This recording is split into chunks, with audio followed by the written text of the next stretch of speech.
அன்பிற்கினியவர்களே, மறுபடியும்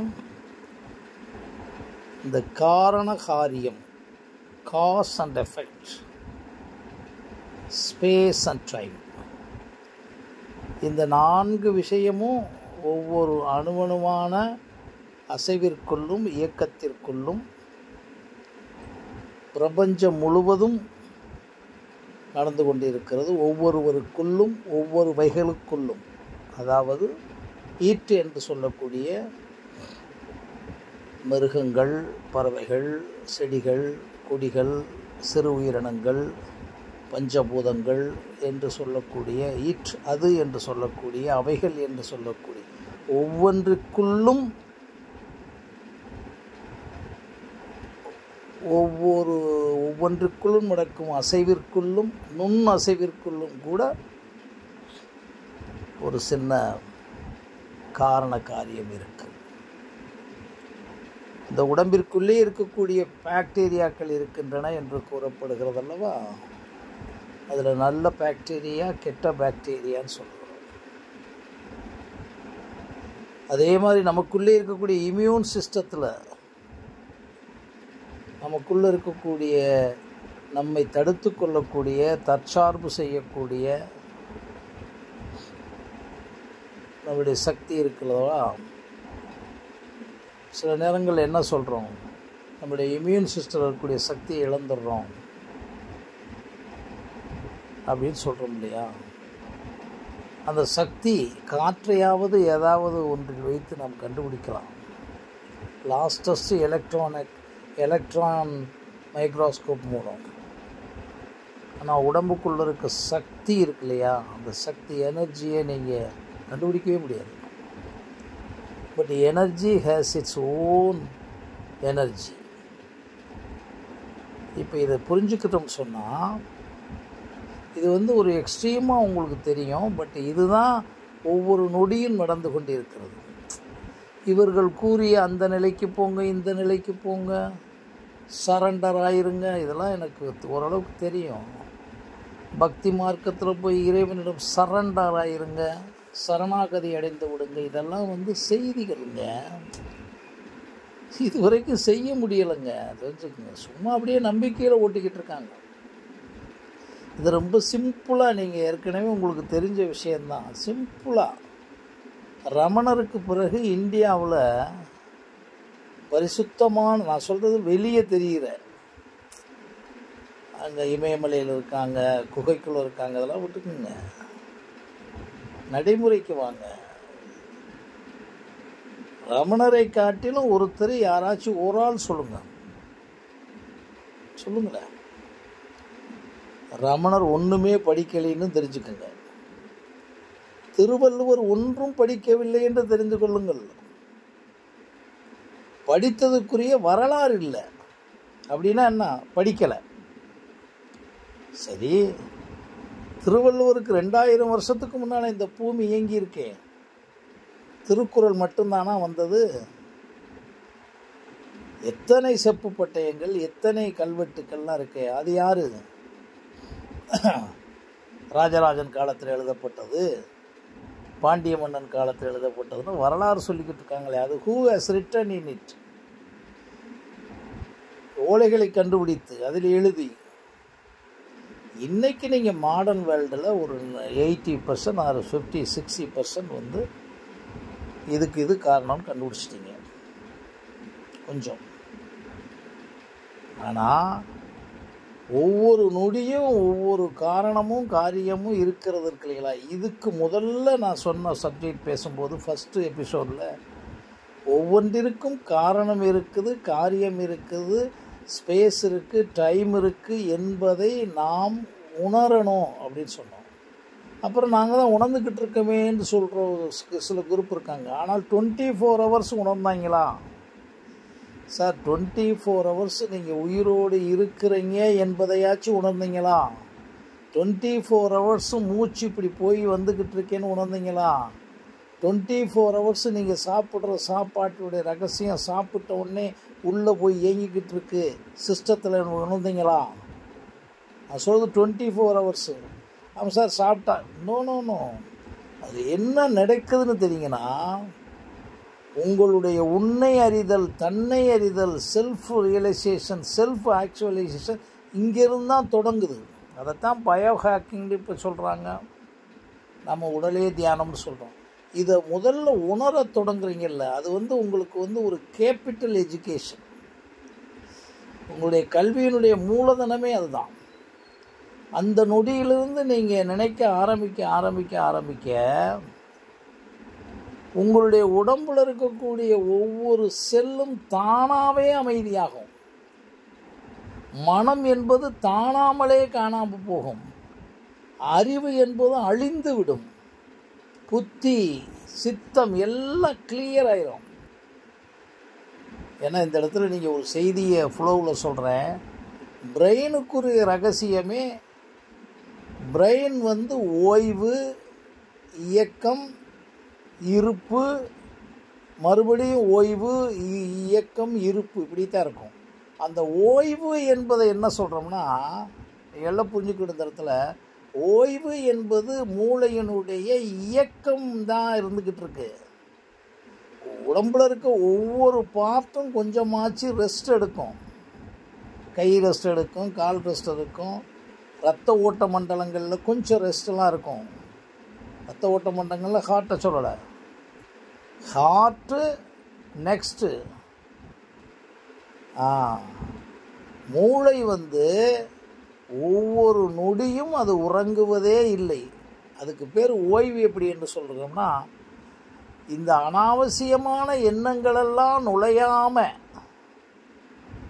அதில் அறியாமல் இருக்கும், தெரியாமல் இருக்கும், புரியாமல் இருக்கும், இயலாமல் இருக்கும், இல்லாமல் இருக்கும், மாயை இருக்கும், பொய்மை இருக்கும், பொறாமை இருக்கும், பேராசை இருக்கும்,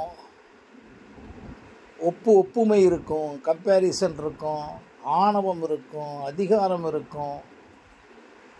இவ்வளவும் கலந்த ஒரு விஷயம் எது சம்பந்தப்பட்டதில் இணைஞ்சாலும் மூளை தன்னிலையில் இருப்பதில்லை. நல்லா புரிஞ்சுக்கணும். ஹார்ட் அந்த 72 தடவை பீட்டு தான் தன்னிலை இருத்தல். புரியுதுங்களா? அந்த 72க்கு மேலே போனாலும் ஹார்ட் பீட் அதிகரிச்சுன்னு சொல்கிறோம், குறைஞ்சாலும் ஹார்ட் பீட்டு குறைஞ்சிருச்சு சொல்கிறோம். அது மாதிரி நாடி, இதே மாதிரி தான் ரத்தம், இதுதான் சுகர், எல்லாம் சொல்கிறோம்ல, இப்போ கண்டுபிடிச்சிட்டோம்ல. இதுக்கெல்லாம் காரணம் எப்படி பிளட்டில் சர்க்குலேஷனில் சுகர் இப்படித்தான் இந்த நிலையில் இருந்து தான் நார்மல் அப்படின்னு சொல்கிறோம்ல. இந்த ஹார்ட் நார்மலாக இருக்குது சார் அப்படின்னு சொல்கிறோம்ல. கொலஸ்ட்ரால் நார்மல் தான் சார் இதே மாதிரி பிரெயின் நார்மலாக இருக்கிற என்ற ஒரு நிலை இருக்குல்ல. என்ன அதனுடைய உண்மையான நிலையை தான், அதைத்தான் ஓய்வுன்னு சொல்கிறேன். ஓய்வுன்னா ஸ்டாப் பண்ணல. மூளை நின்றுச்சுன்னா சோழி முடிஞ்சிச்சு. கை ஓரளவுக்கு இயங்கலைன்னா ஒன்றும் இல்லை, ஆனால் மூளை நின்றுச்சுன்னா கம்ப்ளீட் ஜோலியே முடிஞ்சிச்சு, இயக்கமே நின்றுருக்கு. அப்போ என்ன அர்த்தம்? அந்த மூளைக்குனுடைய ஓய்வே எதில் கிடைக்குதுன்னா, நீங்கள் அப்படியே ரீகனெக்ட் பண்ணுங்கள். ஒவ்வொரு விஷயத்துக்குள்ளும் காரணம் இருக்கிறது, காரியம் இருக்கிறது, ஸ்பேஸ் இருக்குது, டைம் இருக்குது அப்படின்னு முதல் நிலை தெரிஞ்சு முடிச்ச பிறகு அப்புறம் என்ன காரணம் அப்படின்றத கண்டினியூவஸாக கண்டுபிடிக்க தொடங்குவீங்க. அந்த என்ன காரணம், இதற்கு என்ன காரணம், நான் உயிரோடு இருக்கிறேனே, இத்தனை வருடம் இருக்கிறேனே, இதற்கு என்ன காரணம்? இப்போ சாதாரணமாக சொல்கிறீங்கல்ல, சுகர் எப்படி குறைக்கலாம் அல்லது கரெக்ட் பண்ணலாம்னா 2 விஷயம் தான் சொல்கிறாங்க. ஒன்று உடற்பயிற்சி, உள்ளது உணவு முறை. ரெண்டை தவிர எந்த உலகத்தில் இல்லை. மாத்திரை சாப்பிட்டு குறைங்கன்னு சொல்கிறது அது ஃபோர்ஸு, ப்ரெஷர் பண்ணுறது. இப்படி மூளையே நீங்கள் ஓய்வெடுக்க வைத்தலிலே, நல்லா புரிஞ்சுங்க, ஓய்வெடுத்தலைன்னா நார்மல் ஆக்குவதிலே என்னவென்றால் அனாவசியமாக எதுவும் உள்ள நுழையாமல் நீங்கள் பார்த்துக்கிறது. என்ன நுழையாமல் பார்த்துக்கிறேன்னா, பொறாமை வருது. ஏன் பொறாமைப்படணும் அப்படின்னு நீங்கள் நினச்சிங்கன்னா சரியாகும். அது எப்படி சார் பொறாமைப்படுறத நினைக்கிறது? ஒன்று தெரிஞ்சிங்களா, உங்கள் பசியை ஒருத்தன் சாப்பிடவே முடியாது. இது என்ன பெரிய ரகசியம்? உங்களுடைய பசியை ஒருத்தன் சாப்பிடும், உங்கள் கழிவேற்றத்தை இன்னொருத்தன் போய் கழிவேற்றிட்டு வர முடியாது, உங்களுடைய யூரினை இன்னொருத்தன் பாஸ் பண்ண முடியாது. ஒரு சாதாரண இது மாதிரி உங்களை தவிர இன்னொருத்தனை நீங்கள் நினைக்கவே முடியாது. ஏன்னா அவன் வேற, நீங்கள் வேறேன்னு சிந்திக்கும் போது எங்கே பொறாம வரும்? இதுக்கு என்னமோ பெரிய ரகசிய வித்தை. பொறாமப்படுறதுக்கு அங்கே இல்லவே இல்லையே. ஒரு பெண்ணை நீங்கள் ஆணாக்கி விடு, நான் சொல்கிறது டிரான்ஸ்ஜெண்டர் சொல்லலை, ஒரு பெண்ணை நீ ஆணாக்குன்னு சொல்லி நல்ல பெண்ணை ஒரு நல்ல ஆணாக்கிரு, நல்ல ஆணை நல்ல பெண்ணாக்குனா முடியாது என்று இருக்கு இல்லையா? உயிர் போய்விட்டால், ஜடமாகி விட்டால், கலைஞர் கருணாநிதி இப்போ இறந்து விட்டார், அவரை கூட்டிகிட்டு வாங்க. ஜெயலலிதா இறந்து விட்டார், கூட்டிகிட்டு வாங்க. நேருஜி இறந்து விட்டார், கூட்டிகிட்டு வாங்க. நம்ம எல்லாருமே இறக்க போகிறோம். இது எப்படி முடியாதுன்றிருக்கோ, உலகத்திலே பெரிய காரணம், உலகத்திலே உச்சக்கட்ட ஆன்மீக காரணம், இந்த உலகத்திலே முடியவே முடியாதுன்னு சில விஷயங்கள் இருக்குது. அதில் ஒன்று இறப்பு. அப்புறம் அதுக்கு பிறகு நம்ம ஆளு மறுபிறவி, ரீபர்த்து, அவ்வளோ பூர்வ ஜென்மான்னு அடிச்சுக்கிட்டு இருக்காங்க. அதெல்லாம் கிடையாது, பூர்வ ஜென்மா கிடையாது, இந்த மரபணு தான். 7ஆம் அறிவில் கூட எடுத்தாங்க. எத்தனையோ தலைமுறைக்கு முன்னால் இருந்த ஒரு மரபணு ஒரு சர்க்கஸ்காரனுக்கு வந்துச்சு. அதே மாதிரி அப்படியே போடுங்க. திருவள்ளுவனுக்கு எந்த யூனிவர்சிட்டியிலும் படிக்கல, எந்த காலேஜிலும் படிக்கல, எப்படி வந்துச்சு? தொல்காப்பியம் எழுதுனாங்கன்னு எப்படி வந்துச்சு? நமக்கு தெரிஞ்ச விஷயத்தை சொல்கிறேன். ஷேக்ஸ்பியருக்கு எப்படி வந்துச்சு? மோனாலிசா அந்த வரைவதுக்கு எப்படி வந்துச்சு? பீத்தோவனுக்கு இசை எப்படி வந்துச்சு? மொசாட்டுக்கு எப்படி வந்துச்சு? இப்படி உள்ளே போய்கிட்டே இருந்தீங்கன்னா அதை நீங்கள் அழிக்கவே முடியலை. 64 கலைகளும் எப்படி வந்துச்சு? புதுசாக கண்டுபிடிக்கவே இல்லை சார் யாரும். அதிலேருந்து காப்பி அடித்து, இதிலேருந்து காப்பி அடித்து, இது ரெண்டையும் காப்பி அடித்து, அதில் இவங்க ஒரு காப்பி அடித்து, காப்பி அடிக்கிற வேலை இருக்கே ஒழிய அதில் படைப்புத்திறன் வரலைங்க சார். ரேரஸ்ட்டு ரேர் படைப்புத்திறனாக தான் அடிக்கடி ஓஷோட சொல்லுவாங்க.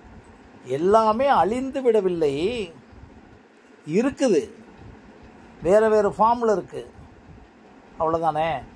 நீங்கள் ரொம்ப இன்டீரியராக போகக்கூடாதுன்னு இதை சொல்கிறேன். அப்போ ஒவ்வொரு நிமிஷமும் நான் இதெல்லாம் ஏன் திருப்பி சொல்கிறேன், ஒவ்வொரு நிமிஷமும் சொல்கிறேங்க சார். மன அழுத்தம் இருக்குது, ஒவ்வொருத்தனுக்கும் ஒவ்வொரு ஃபார்மில் மன அழுத்தம் வச்சுருக்கான் சார். எக்ஸீம் எல்லாம் அடைஞ்சு மன அழுத்தம், எல்லாமே அடையாத கடைசியில் இருக்கவனுக்கு வறுமையில் மன அழுத்தம். ஒருத்தங்க நான் நிம்மதியான வாழ்க்கை வாழ்கிறேன்னு நீங்கள் பல ஆயிரம், இன்னும் சொன்னால் பல 100 கோடிகளில் 10 பேரை தான் பார்க்கலாம். எப்படி ரமணர் மாதிரி இன்னொருத்தர் வரவில்லையோ அது மாதிரி. எதுக்கு நான் சொல்ல வரேன்னா, நீங்கள் இந்த காரண காரியங்கள் இருக்குது, ஸ்பேஸ் இருக்குதுன்னு தெரிஞ்ச பிறகு அப்புறம் இதுக்கும் மூளைக்கும் என்ன சம்மந்தம் இருக்குது, மூளை எப்படி சம்மந்தப்பட்டு அது அமைதியாகுது, அதன் மூலம் தெரிஞ்சுக்கங்க. எப்போவெல்லாம் மூளைக்குள்ளே நீங்கள் எதை போடுகிறீர்களோ அது மல்டிப்ளை ஆகி நீங்கள் காத்திருந்தீங்கன்னா ஸ்பார்க் வரும். அது உங்களுக்குரிய காரணத்தை சொல்லிடணும். இதைத்தான் வள்ளுவன் சொன்னதாக எனக்கு, எப்பொருள் எத்தன்மை தாயினும் அப்பொருள் மெய்ப்பொருள் காண்பது அறிவுன்னு சொல்லி, அதை எது கண்டுபிடிக்கிறதோ அதுதான் ஞான அறிவு அல்லது மெய்யறிவுன்னு சொன்னார் இல்லையா? அதை கண்டுபிடிக்கிற ஒரு விஷயமே எந்திரிக்கணும்னா மூளை ஓய்வெடுக்கணும், நார்மலாக இருக்கணும், அமைதியாக இருக்கணும். எப்படி நீங்கள் தூங்குறதுக்கு என்ன வேலை கிடந்தாலும் ஃபிசிக்கலாக தூங்கினா தான் இயங்க முடியும்னு சொல்கிறீங்களோ, அது மாதிரி அந்த இடத்துல தான் நம்மளுடைய ஞானிகளும் எண்ணங்கள் முழுவதுமாக ஒடுங்கணும்.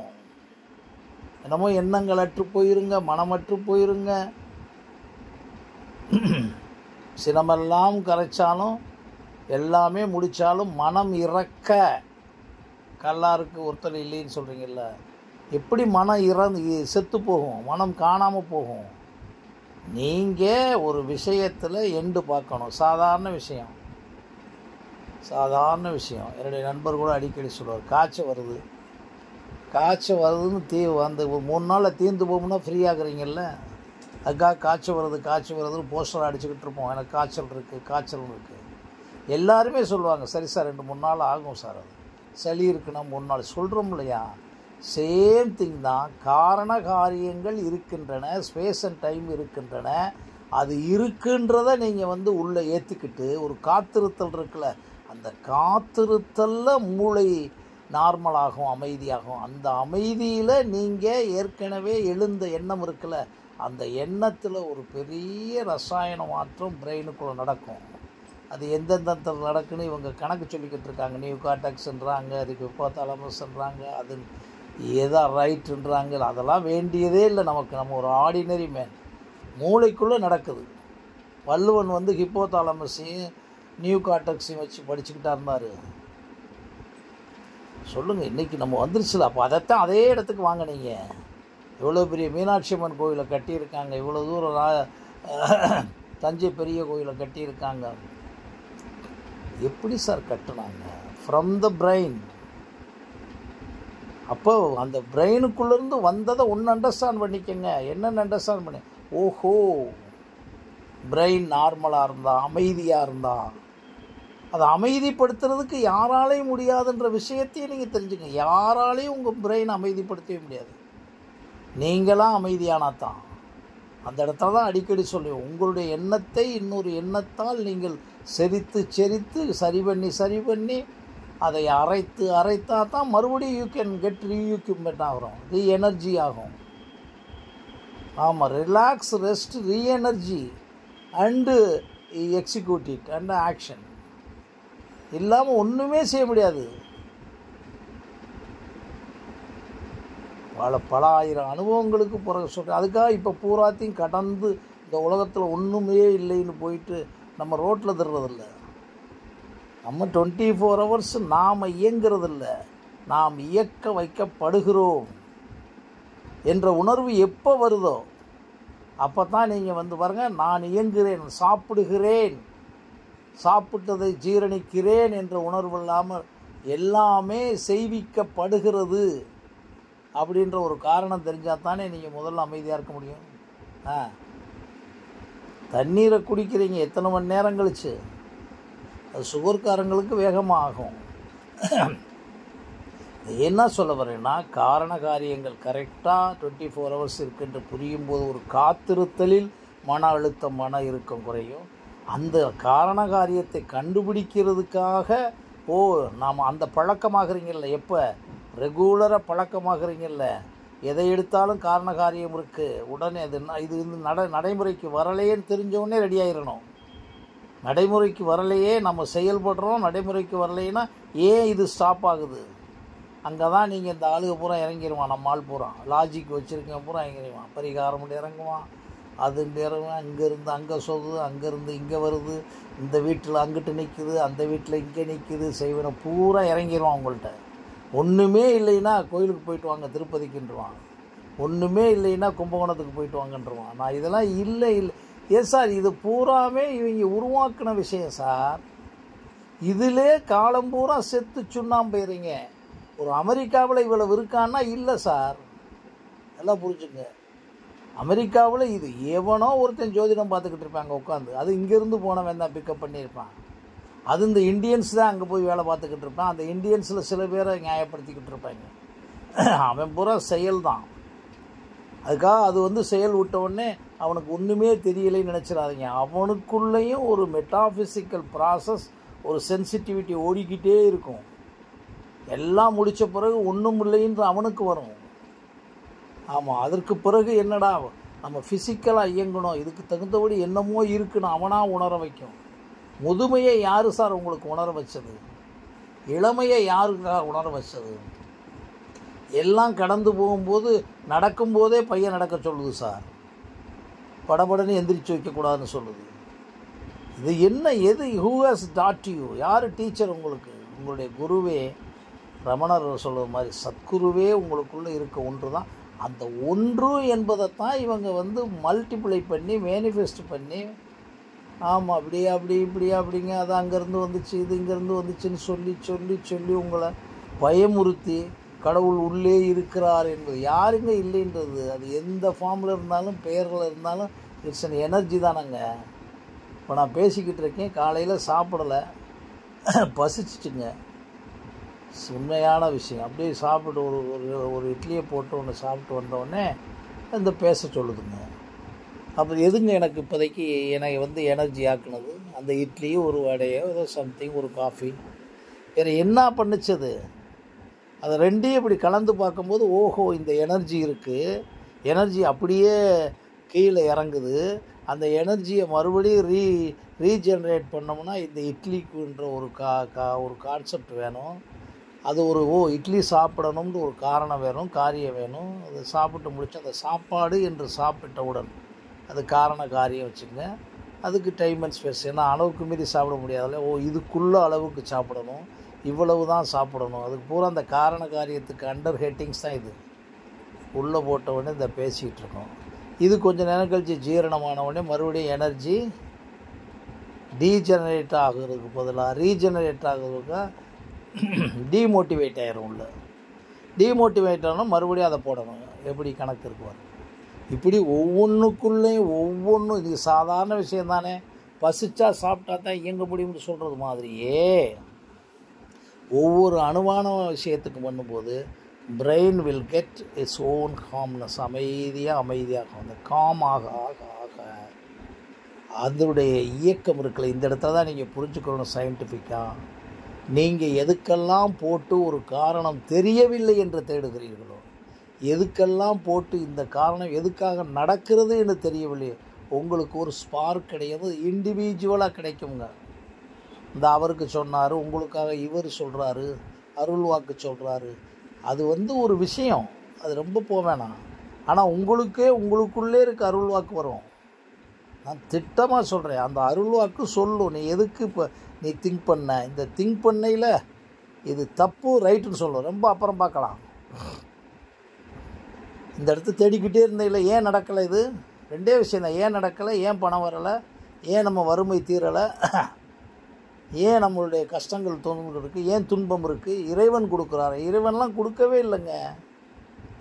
இறைவன் எதுவுமே கொடுக்கலங்க. உங்களுக்கு எல்லாத்தையும் ஆல்ரெடி ப்ரொவைட் பண்ணிட்டாருங்க. எதுவுமே கொடுக்கலைன்னா தப்பாக எடுத்துக்கூடாதுங்க. எல்லாத்தையும் கொடுத்துட்டாரு. உடம்பை, உயிரை, உறுப்புக்களை, இயக்கத்தை, பஞ்சபூதங்களை, உணவை எல்லாம் கொடுத்து, அறிவையும் கொடுத்து, டிஎன்ஏயும் கொடுத்து. டிஎன்ஏ அவருடைய அந்த உடலுடைய விஷயங்கள்லேருந்து வெளியே வந்தது தானே டிஎன்ஏ. மனிதனுக்கு மட்டும்தானே அங்கே டிஎன்ஏடைய ரகசியம் தெரியுது. அதை பேசணும்னா என்ன, ரொம்ப அது அதிசயம், அற்புதம்னு சொல்லுவீங்க. அதுவும் இந்த இயக்கத்தில் ஒன்று, அந்த சக்தியினுடைய ஒன்று. எப்படி முதல் இந்த பூமி தோன்றும் போது ஒவ்வொன்றா தோன்றி லைட்டு, நீர், வெப்பம், அப்படி ஒவ்வொன்றா தோன்றி இணைந்து இன்றைக்கி பரிணாம வளர்ச்சிக்கு வந்துச்சோ, அது மாதிரி இந்த டிஎன்ஏயும் உங்களுடைய அறிவினுடைய கூட்டணியில் சேர்ந்தமும் ஒரு இடத்துல உள்ள ஃபயரானது தான் மரபணு. புரிஞ்சுங்களா? அது எவனுக்கோ ஒரு மரபணு பூரா, அந்த மரபணு இனப்பெருக்க மூலம் வந்துக்கிட்டே இருக்குது, டைவர்ட் ஆகுது. அது பெரிய ரகசியம். அது பின்னால் பேசுகிறேன் நான், எனக்கு தெரிஞ்சதை. பட் இப்போ புரிஞ்சுக்குங்க, இந்த காரண காரியங்களோடு வாழும்போது பிரெயின் அமைதியாக உங்களுக்கு வேண்டிய காரண காரியங்கள் உங்களுக்குள்ளிருந்தே கிளம்பும், பெற்றுக்கொள்ள முடியும், புரிந்து கொள்ள முடியும் என்பது என்னுடைய கருத்து. மறுபடியும் சந்திக்கின்றேன். நன்றி, வணக்கம்.